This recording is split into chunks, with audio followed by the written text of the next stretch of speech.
And hello all.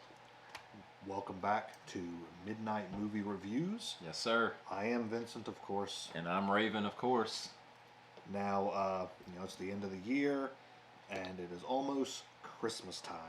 Mm-hmm. Now, last year we talked a little bit about Christmas horror movies, and that wasn't really the plan this time around.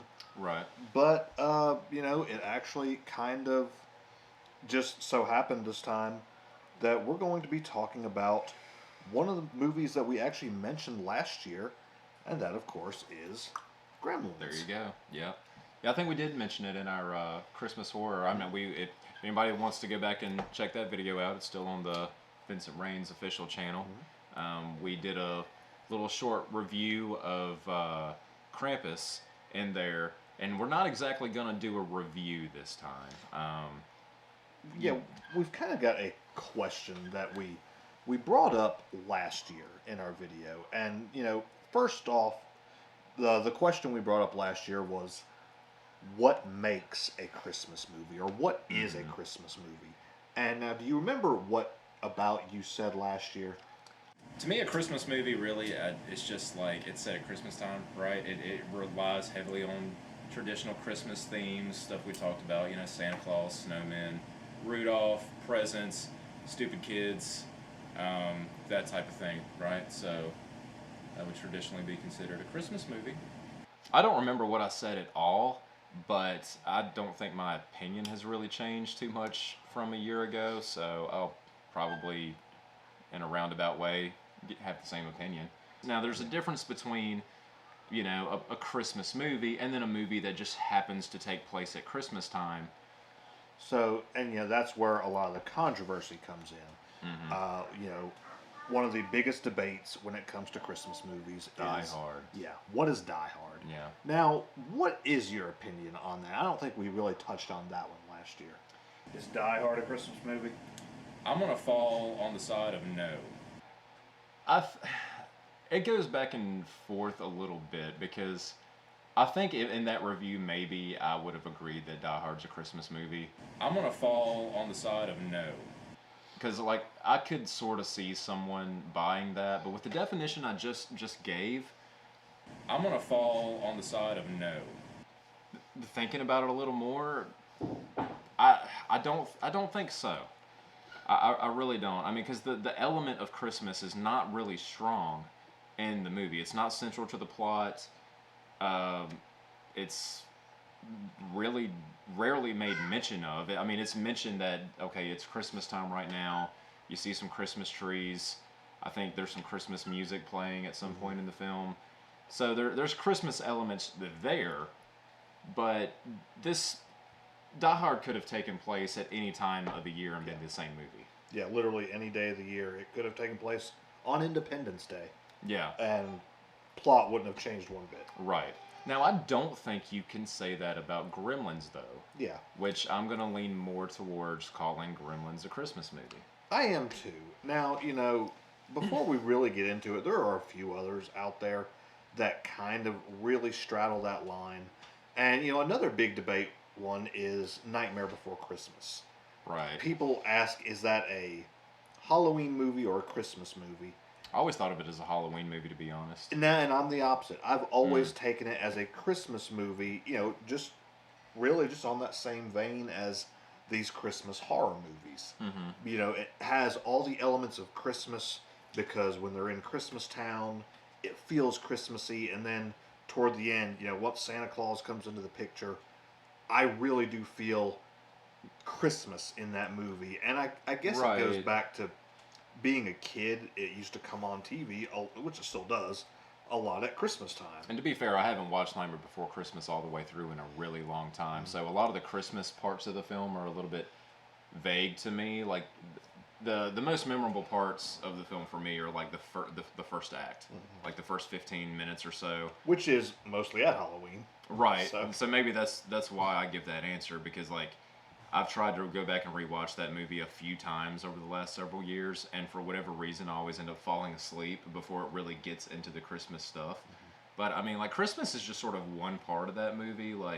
I guess you could call it a Christmas movie, but again, you could call it a Halloween movie just as easily. I mean, anywhere between October and December, you can watch Nightmare Before Christmas. Yeah, and I kind of brought up something last year. We were asking what was Christmas horror, and if you really want to really get into some far out there answers, I brought up A Christmas Carol Mm-hmm. because that's about ghosts. It's a ghost story Right. set at Christmas. Mm-hmm. Now, granted, it's about you know finding generosity and charity, Right. and the meaning of Christmas. Right. It at its heart Yeah. um, lines up with the sentiments of Christmas time. Yeah. And I feel like that's kind of necessary for a movie to really.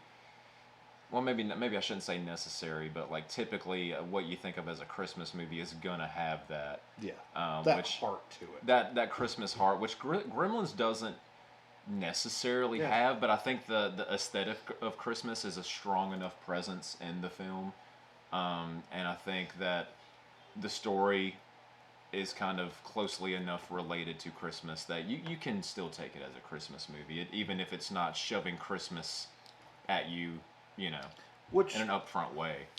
So me and our bassist Marshall Lawless were actually having the conversation about Die Hard the other night, and I kind of threw Edward Scissorhands into the ring because I feel like Does that take place at Christmas time? the last act does. Okay, all right, that's right. It's been a while since I watched it. Yeah, so like the entire last act is at Christmas Eve, and they're talking all through the movie about the Christmas Eve party. Yeah, and then where snow came from is Yeah, part of the exactly. So it has Christmas elements in it. It has that heart of a Christmas movie, but it's really not a Christmas movie. The majority of it's not taking place at Christmas. Right. Well, I got one for you. What about Batman Returns?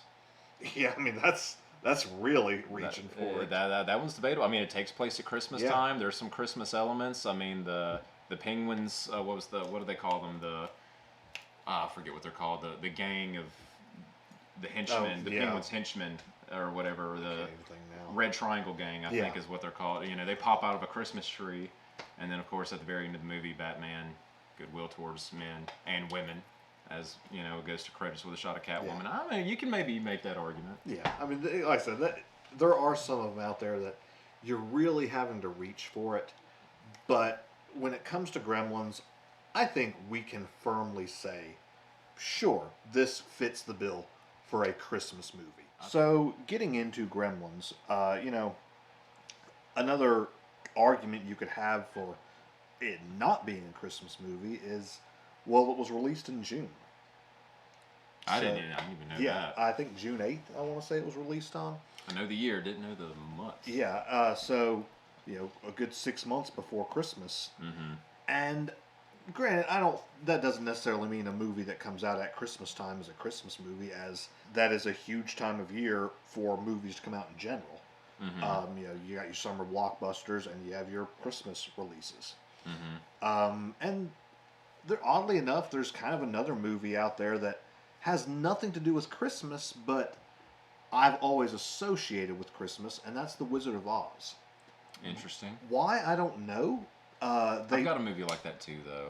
Well, see, like The Wizard of Oz, they show on TV for some reason a good bit at Christmas, and in my, just in my memories, it's always seemed to have been playing as we were decorating our tree. Mm-hmm. So that's kind of one for me that I associate with Christmas, but it's not a Christmas movie. Now, what was yours?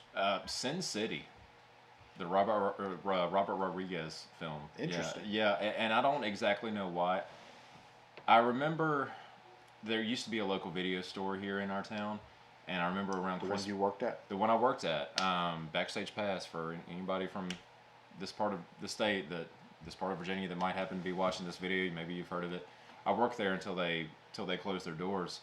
But when I was a kid, I went in there and rented Sin City, and it was Christmas time, and for whatever reason, that movie and Christmas time just kind of like stuck together, and it ended up being something I would rewatch around Christmas time every year. I don't know why. The movie has nothing to do with Christmas at all, but it made sense in my head. And, the Family Channel would always show some just random ones here and there at Christmas time that have nothing to do with Christmas. But another one that I can throw in, and this one I think has a little better argument, is Toy Story. Now, the very last scene takes place at Christmas. Mm-hmm. But I don't know, I guess that one just kind of resonates with me because I remember Christmas in '95 getting all the Toy Story toys. So, that in my head Yeah, just kind stuff of like translates. yeah, and I'm kind of the same way. I remember certain things that I got as Christmas gifts as a kid, whether it be a particular movie or a video game, where like I think back on it and like that Christmas association is just there, like attached to it. Yeah, it's funny how that kind of thing works.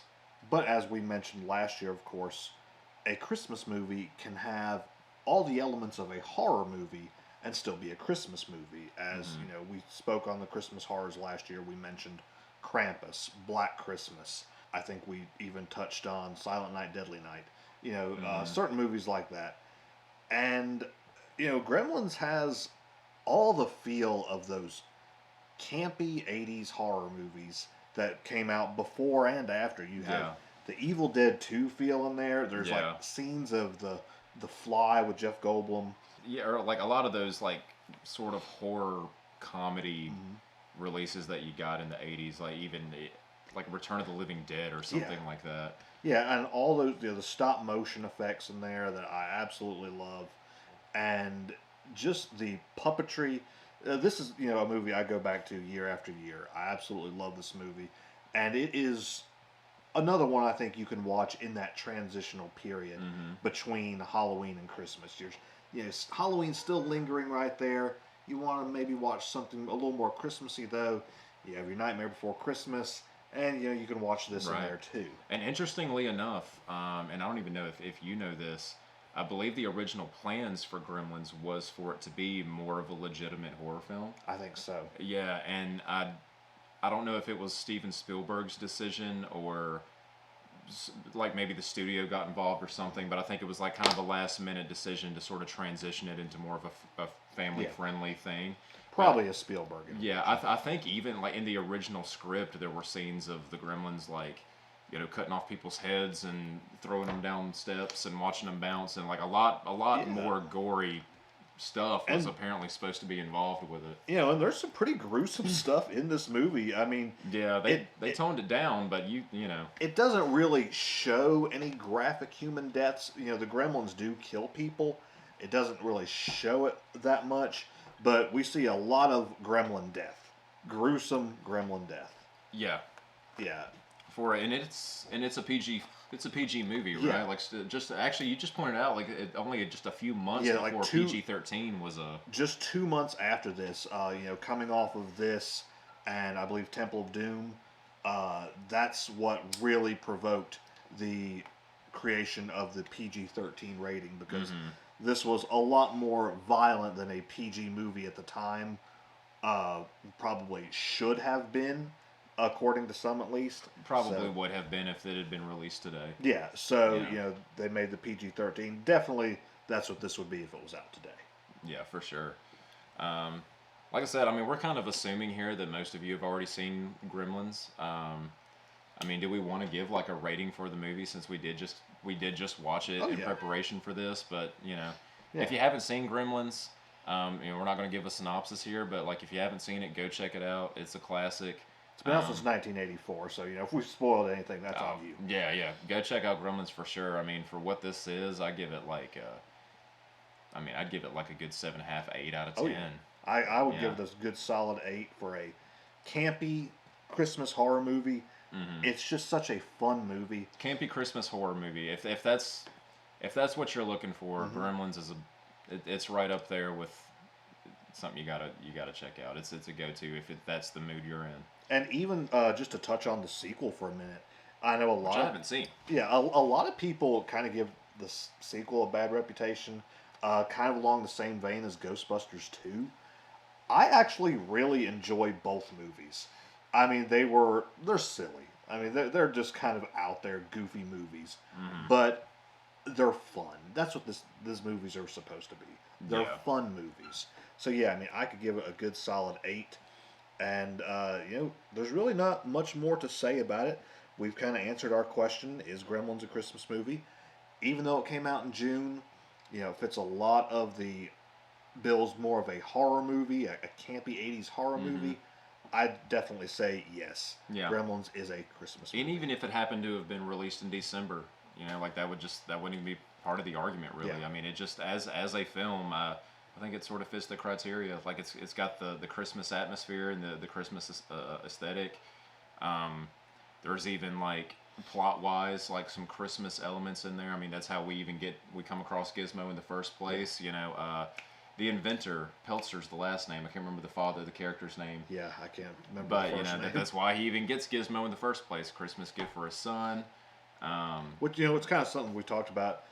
Really can't remember any of the actual characters' names except for Gizmo and Barney the dog. Yeah, and Barney. Yeah, and then, another thing too, like when the Gremlins tie Barney up in the Christmas lights. Yeah. There's enough Christmas sprinkled in there that I think you could safely call this a Christmas movie. And if anybody wants to go back and watch our Christmas review from last year where we talked about Krampus, we mentioned Die Hard in there. I really think I might have called it a Christmas movie. I'm gonna fall on the side of no. I think if I did, I'm gonna revise my opinion, having sort of come up with this criteria in my head. I'm going to say Die Hard is not a Christmas movie, but Gremlins is. And, another little Christmas element in this, we get that very gruesome backstory of why Kate does not like Christmas. Yeah, I remember. By the way, my child's making a little bit of noise in the background if you happen to hear that. But, it's a little bit, for the tone of the movie, it's a little bit jarring when she kind of comes out and mentions. Well, there's even that line in there when most people kill themselves around Christmas time or something. It's like she says when most people are opening presents, some are opening their wrists. Yeah. Like, what? I had forgot that line was even in the movie. I hadn't watched it in a while, but as soon as she says that, I was like, oh wow, that is completely went off the rails as far as the tone of what this is.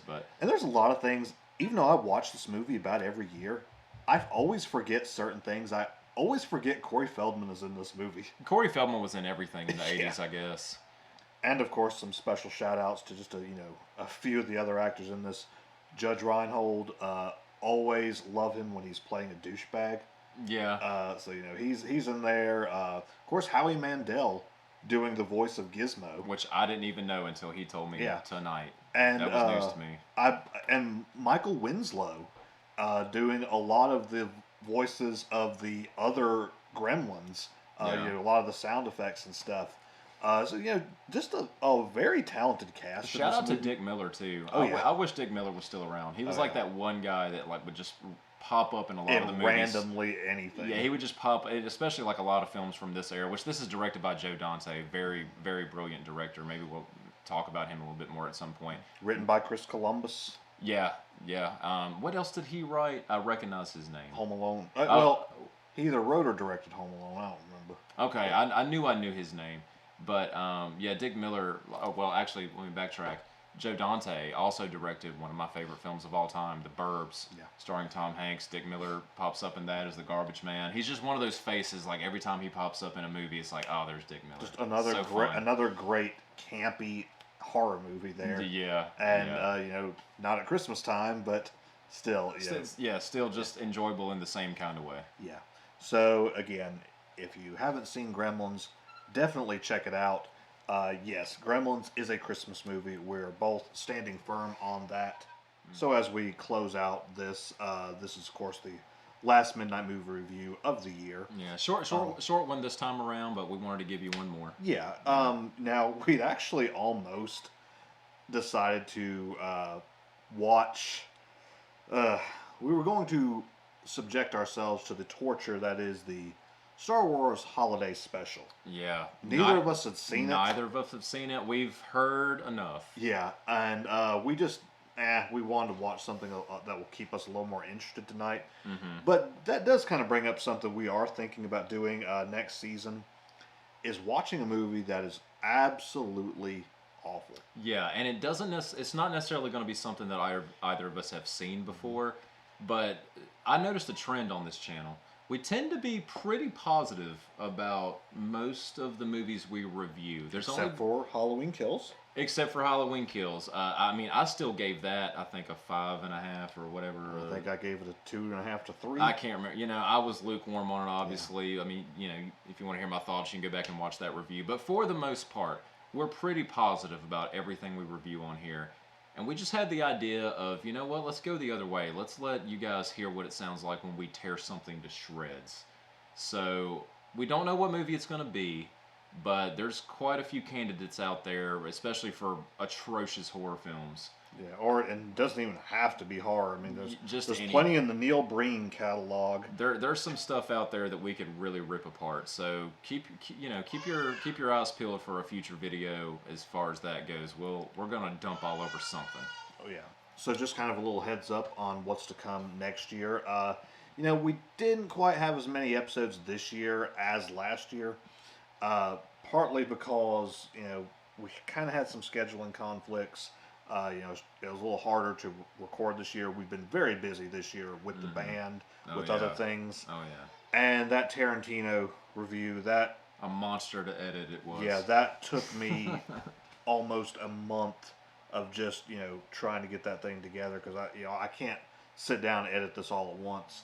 So we're gonna stray away from that type of style for a little while, and we might be delving into some newer territory next year, kind of trying some new stuff with the Midnite Movie Reviews. So definitely stay tuned for all of that. It's a big deal. I think as long as it goes to plan, it's going to be pretty cool. So, but as always, thank you all for watching. Of course, thank you all for watching along this year, and thank you for whatever reason making our Deliverance review my highest rated video on the channel. Like, out of nowhere, that's been up just over a year now. Yeah, our best, or at least my best theory is if you type in Deliverance movie review on YouTube, there's really not as many results as you would think. So a lot of the bigger YouTube channels just haven't reviewed it, I guess. So it makes ours a lot easier to find. So, you know, like going forward, anything that we can review that'll give us a little bit of a boost. I mean, we're definitely going to tackle it. Like, if you have an idea for a movie you think we should review, put it in the comments. We've thought about like putting a poll out there, kind of seeing what people want or what movies they want us to review. So, you know, yeah, thank you for that, and we're going to keep coming up with new ideas and keep things going the best on our end that we can, because we love y'all a lot, and we like doing this, and it's fun, and movies are great. Yeah, we definitely want to try to get some more newer movies on here next year. We did get, you know, one in there this year, Halloween Kills. Definitely want to try to get some more of those next year. And kind of another big undertaking we're going to have to really plan for. But, you know, again, I don't want to give too much away, especially just in case we don't get it worked out next year. I don't want to announce it and then like, hey, what happened to that video? Yeah, for sure. But again, yeah, thank you all for sitting with us this year, listening to us run our mouths about movies we love, movies we like, movies we So again, thank you all for watching. Have a very Merry Christmas, Happy New Year, and we will see you all in the new year. Bye!